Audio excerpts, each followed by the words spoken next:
పార్వతీపురం మన్యం జిల్లా ప్రజలు గ్యాస్ కనెక్షన్పై వచ్చే తప్పుడు ప్రచారాన్ని ఎవరూ నమ్మొద్దని పలు గ్యాస్ ఏజెన్సీలు స్పష్టం చేశాయి.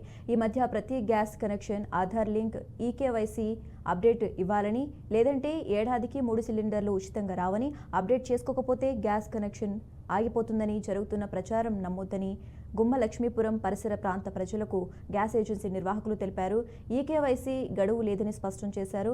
అలా అని ఈకేవైసీ చెల్లించకపోతే ప్రభుత్వం నుంచి వచ్చే సబ్సిడీ అమౌంట్ వర్తించదు అని అన్నారు.